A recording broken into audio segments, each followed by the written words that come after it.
TOA community, what's up everybody? Welcome back to the channel. Robert Linkle with trainingtheolderadult.com. We're going to talk today about sit to stands as we just did our 10-week sit to stand, 150 rep sit to stand retest. What that means is 10 weeks ago, all of our clients, this was May 8th and 9th, did 150 body weight sit to stands for time, okay? Which means we get everybody together. Everyone is sitting down to a 18 to 17 inch chair and or bench, box, etc. And we say 3, 2, 1, go. And everyone counts 1, sit down, stand up, 2, sit down, stand up, and they do 150 of those, okay? And they go, holy cow, at the end, that was really tough. 3, 2, 1, there's 149, 150, and I go time, and then I write down their times. And then 10 weeks later, we retest them and we see how everyone did. And to this point, every single client has improved. Everyone across the board, 1, 2, 3, 4, 5, 6, 7, 8, 9, 10, 11, 12, 13, 14, 15, 16, 17, 18, 19, 20, 21, 22 people just today. Okay, we still have 4 more days to go this week, but just today, 22 people, everyone has improved. Our worst one, by 1 second, our best one by 3 minutes. That's huge, okay? Also, a couple of questions I get on this. What do you do with people that are coming in mid-test, right? So we've had 4 people that were either not here the first time we did the test, or this is their first time coming in. I haven't taken in a ton of new clients. We have a very good friend of a friend of mine, his wife, who's also now my friend. We just added her in, and she's about 3 or 4 weeks in to being a part of our program. Other than that, it's either clients that were on vacation or something and they missed it, and so they're now coming into a new test. We will pre-test them, but depending on their ability, and this is where, as the coach, we kind of look at this and we go, hey, what are we going to do with them? We might do a 50 sit to stand squat test. We might do a 100, or we might do a 150. It just depends on what their ability is. And this individual, this case, Lori, she is very fit and very conditioned already. Just needed a different program, and which was us. And so she crushed it. I mean, absolutely killed it. 4 minutes. I was super impressed. Anyhow, so why do we do this test? Okay, very long entry to why do we do this test. So it started with a guideline from the CDC, and that's what we're going to go through in this article, is a guideline from the CDC that talks about how a simple 30-second sit-to-stand test can give you an indicator of your mortality rate and or risk, okay?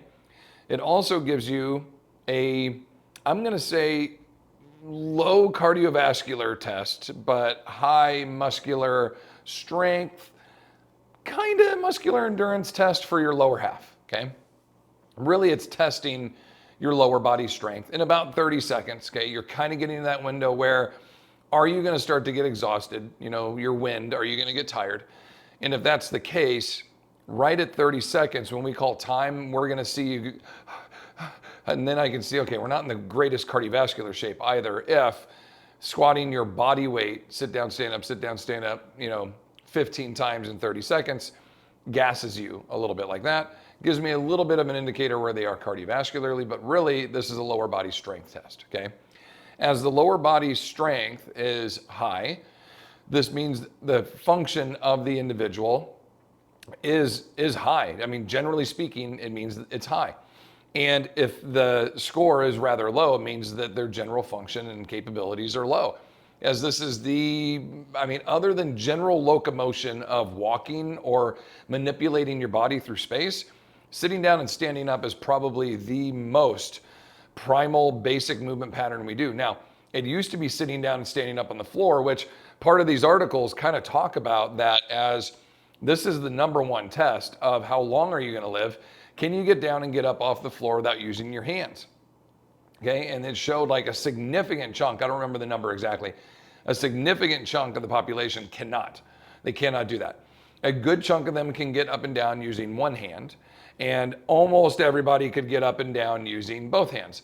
And what I mean by almost everyone, it was everyone that was comfortable attempting. So you've got a whole part of the population, I don't know the numbers, they didn't have them in there, but a whole chunk of people that are not even comfortable attempting to get up and down off the floor, okay? So kind of keep that in mind. What we're testing here is functionality. That functionality is going to give us an overall body strength, but it's also going to give us, are you a fall risk, okay? And if the score is low, you're a high fall risk. If the score is high, you're a low fall risk. It's giving us an overall strength output, but also just kind of a general image or understanding of how capable are you as an individual? Is your mortality rate high or low? And the less functional, the more of a fall risk, the lower the higher your mortality rate is, the lower your chances of living long are. So this article in Fortune Well, I don't know that, what this is. It's the most recent one, March 2023, but they reference directly to the CDC website and such, and that's what we use in-house here, okay? So they talk about here, can you predict your life and longevity on one basic test? And this one kind of goes into this 2012 study where ages 51 to 80, they basically took over a 6-year span. They wanted to see if these individuals could get up and down off the floor without using their hands, get up and down off the floor using one hand, get up and down using the floor both hands, okay? That what we just talked about. Also, could they get up and down to their right knee? Could they get up and down to 2 knees, to their left knee and then back up? That was another one. Could they sit down and stand up from a chair? Could they go on a 1-mile walk, okay? All of those were utilized as indicators of high or low mortality, capabilities, fall risk, etc. Okay, so they kind of go through that a little bit, and some of the research that is used by the CDC is pulled from that article, which is, I don't have a picture of it screened here because they referenced it right there. Okay, the 2012 study, so you can go and check that one out. How this works, again, it's pretty simple. We're looking at a sit to stand test of 17 to 18 inches, okay? They talk about this here. It's real simple to do this at home. You're kind of looking at strength, balance, flexibility, etc. Really, this is a pure strength test in my opinion, because as we talked about, the weaker they are, the more likely they are to have weaker muscles, more, increase their risk of falling down, etc. Okay? So 30 seconds, okay? Grab a straight backed chair without arm support, which is key because a lot of people will start to use or press their arms when they get up and down. 17 inches, somewhere around in there, 17 to 18. Benches that you find in a gym, these are all 18 inches. That's kind of a preset height for most of them, 18 inches. Plyo boxes like you see back there, this is a 12 up top, that's an 18 right there. We'll use that one as well. Sit in the middle of the chair, cross your arms and grab your opposite shoulders, okay? What that's going to do is keep you from using your arms by pushing on your thighs or anything else. Keep your feet flat on the floor, your back straight. That means don't round over. You don't have to be vertical. It just means you can hinge forward, but try not to round over. And keep your arms against your chest. When someone else says go, me, ready, go, you're going to fully stand up and then sit back down again. What that means is you have to completely erect your body to a vertical standing position. You can't have your butt sticking out. When you come down, you have to completely sit down. So you cannot just bounce your butt off the chair and then return to standing, which is one of the cheats, okay? So we go through those rules with our test. You'll see it here in just a moment. And we do this often. Sit down, stand up, completely unload, completely stand up, okay? Count the number of times you can go up and down in 30 seconds. Remember, if you're halfway through a rep and the timer goes off, to count that rep, they say, okay? So here are our scores via the CDC, okay? For our first one here, it's going to go male or female for ages 60 to 64. I'm not going to go through all these, but you'll get to see them on here. Ages 60 to 64, a below average score is less than 14 for men and less than 12 for women. As the ages go up, you'll see those scores start to creep down a little bit until the last bracket is 90 to 94. The below average score is less than 7 for men and less than 4 for women, okay? I'm assuming, I don't know exactly why, but I am assuming that the reason their score differences in the average are lower for females is because men are carrying testosterone longer than females are. We are much more likely to develop higher musculatures than women are, since this is a strength-based assessment. Even though we're only manipulating our body weight, men typically carry more muscle mass than women. Thus, the performance would be a little bit higher. Again, I don't have any research to support that, so don't get mad if men can women. I know people that train can be equal, if not better, male or female across the board. We're talking about a lot of folks here who do not train, okay? That's what this test is kind of used for, is people that aren't training. If you're 80 and you're just training and you're just kind of like, oh, I go out on walks every day, how are you going to do with this score? Sit down, stand up. Typically, men are going to do a little higher than women simply because they're male, they have testosterone.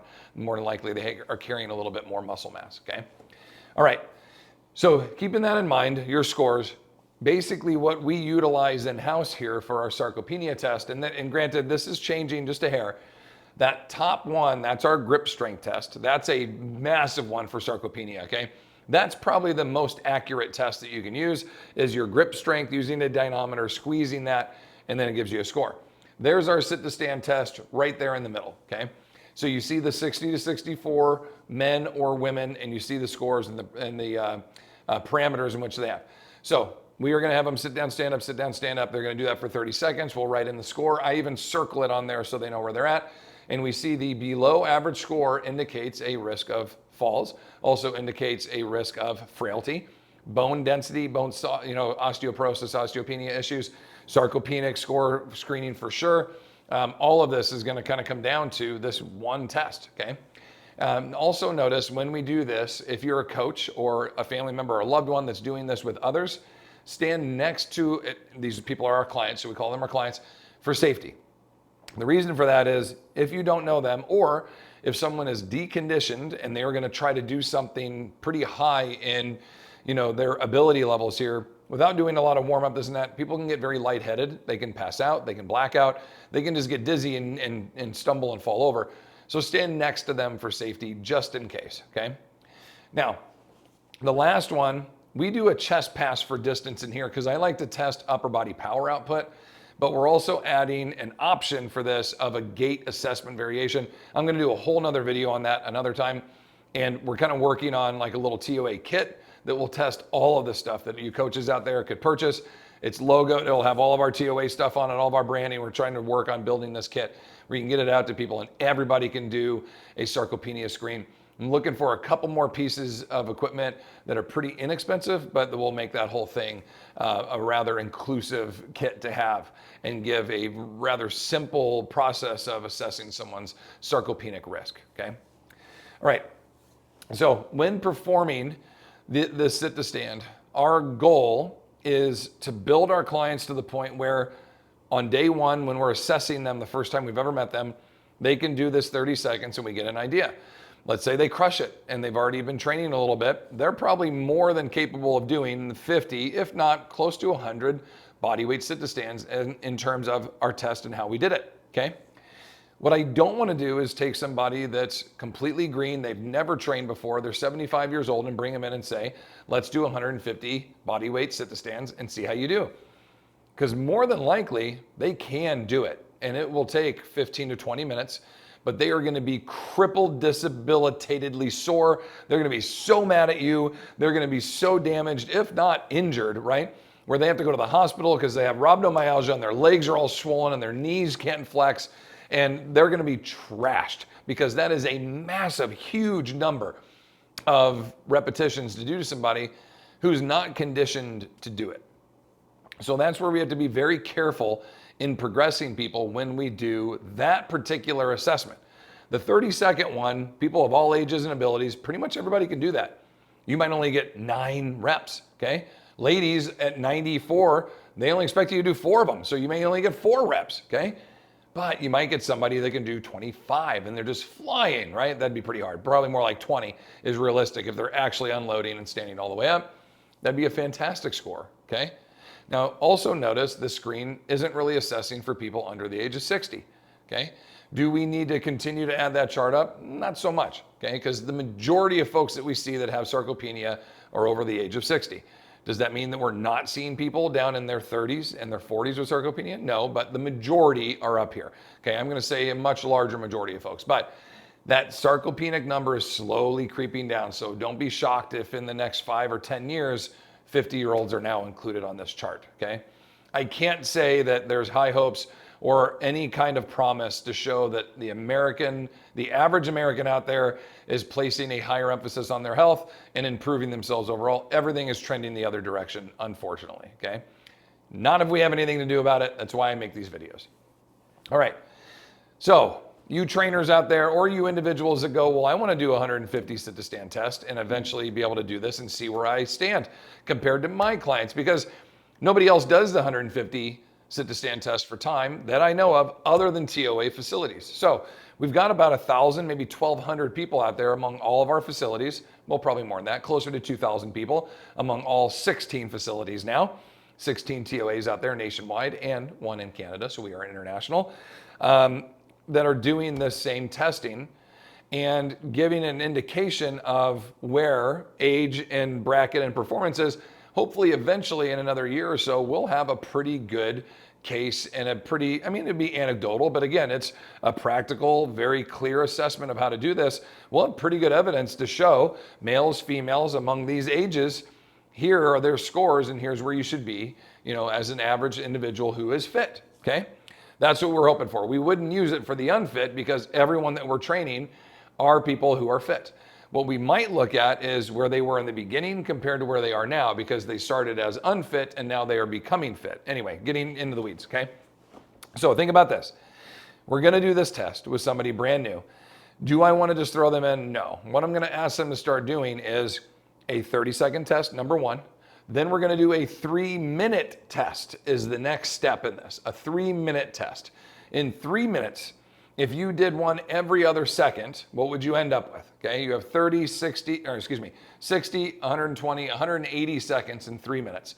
If you did one every other second, 180, you would end up with 90 sit to stands, okay, in 3 minutes. That'd be cool. That's if you can do one every other second. That's asking a lot.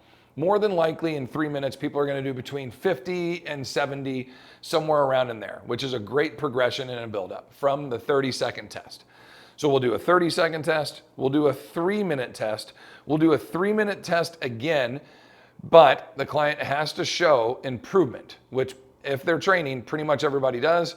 And then after the 3-minute test, they are then ready, the 3-minute test with improvement, they're now ready to go for that 150 for time. So there's a pretty, major progression. We're looking at day one, 30-second test, training 8 weeks, doing the 3-minute test, training another 8 weeks, doing the 3-minute test, doing another 8 weeks, and then the 150. So you're looking at 8, 16, 24 weeks of training, okay, 6 months basically of training before you try that 150. Now again, that's for our average older adult. It's coming in at 68 to 75 years of age, somewhere around in there. Okay, that's our average customer here at TOA. We're going to take folks that are untrained, and they're going to take at least 6 months to get up to doing that performance test. Okay, but the 30-second one is the start. If they score poorly there, we're a year away, if not more, from performing the 150 test. We've got a lot of work to do just to get them up on, to par based on where they should be for their age, right? So let's take a look at a couple here. I'll give you a few screen shares, and then we will kind of wrap this up. Here is my first group today. Who do we have on here? That's Gary. Yep. Okay, here we go. First group this morning. Actually, this is my second group, my 6 a.m. group, and then here's our 7 a.m., 8 a.m. group that we had coming in here. Are performing, we're going over the rules. Here comes the timer, our 3, 2, 1. Now there are a couple little things that we worry about in performing this, and that they're not going to sit all the way down. As Gary kind of did, the gentleman in black right there in the center, he had like his first 2 reps, he was just kind of bouncing his butt. I come over and I see him and I go, hey, let's make sure everybody's getting a full sit down and a stand up. But I told everybody before we started, I said, hey, if you hear me yelling at a cue, like make sure everybody sits down and stands up, that means one of you is doing that. You're cheating it, right? And please don't cheat the score. I need to make sure that everybody's being legit and we're doing this right. So look at Gary now. See how much better he's doing? Taking that extra second to completely, or half a second, to completely sit down, right? Now, as an individual who's almost 6'4", myself, to sit down to an 18-inch box, or someone like Lori at the bottom who's 5'4", okay? Sitting down to the same height is quite a bit easier for her. So the scores are going to be a little bit skewed here and there depending on, but with a lot of our clients, once we kind of get to know how they can train and what they're capable of, we'll start to adjust the heights to where they have to squat to parallel, which is their kneecap to the crease in their hip, right? And Lori's pretty close to that. She's about 2 inches over, but had a hip replacement not too long ago, is nursing back a shoulder surgery, okay? So we're trying to not do too much damage to her or stress her too much, knowing that her body's healing and kind of working on some of these other areas, right? Okay, so there's that first one. And then let me show you my other group here. I wish Prezi gave you just a little bit quicker option on how to share these. Okay, here we go. This was my 7 a.m. group. This was so fun. Like I had 3 in-house, okay? So that's us right up here in the top of the videos of clients, the top left, that's us in-house here. That's Linda and Kathleen and Lydia, so I've got 3 there. I have Laura on the top right. I have Lori underneath her. I have Lori number 2, Lori Damerel, at the very bottom. And then the other 2 screens, there are clients in those, just not everybody gives permission to have their cameras viewed. So these are the ones that didn't mind, right? These ones being, their cameras being viewed. So we have 2 other clients that are in there, and we've got a full group. We had, I think, 11, because I had couples in the other one. We had 11 people in here all doing this test together. It's super fun, okay? Now we have very competitive driven folks who want to work on this, this score to try to set a high bar for themselves, but they're competitive against other people in here as well. Some of our clients have bad hip or knee injuries, and so they're not gonna squat as deep. You might see someone like, oh, this person's not going all that low, or that person's going really deep. It's because of the ability levels that they have and what limitations and changes that we need to make for them based on what they're experiencing, okay? We can't just assume that anybody and everybody's all gonna be able to go to the exact same height.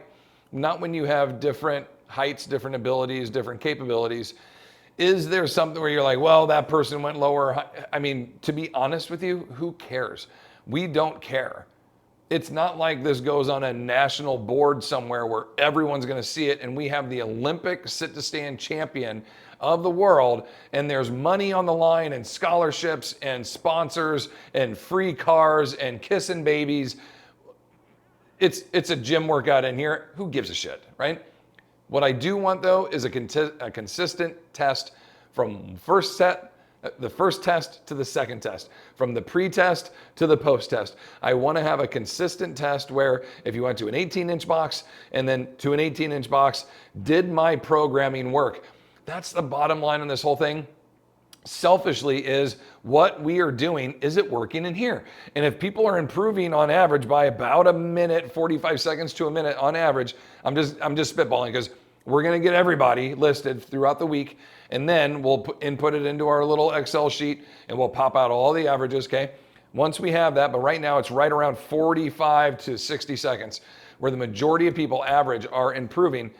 By looking at that, we can go, we are making a huge improvement, not only to their cardiovascular health, but their lower body muscular endurance / muscular strength skills.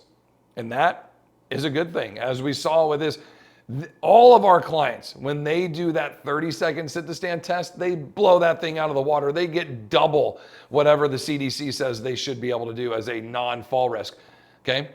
We are in the top 1% of the 1%. And I'm not bragging. These are just individuals that have trained and put in a ton of work, and they are very capable despite knee replacements, hip replacements, back surgery, cancer, arthritis, osteopenia, all these other things, but they don't have sarcopenia. That's the key. That's the biggest thing, is they're not lacking muscle mass. And thus, they are very functional. And thus, I'll use that again, they're gonna live a hell of a lot longer than other people their age, male or female, across the board, because they have more muscle. You don't have to be jacked to have more muscle. You have to have more muscle fibers than the average person your age, and that is proven for those folks to live a longer, healthier, happier, more capable, more able, more sleep-driven, cognitively aware, social engagement, fun-driven, capable, able, adventuring the world, vacationing, golden-yeared life than their counterparts of same age and sex. There's my rant. I hope you enjoyed this video today. Comments, questions, hit me up down below. If not, Please continue to fight your good fight against sarcopenia, and I will see you in the next one. Please subscribe, ring that bell, that way you don't miss any of the content that we put up. Much love and appreciation to all of you. Continue to fight your good fight against sarcopenia, and we'll see you in the next one. Peace.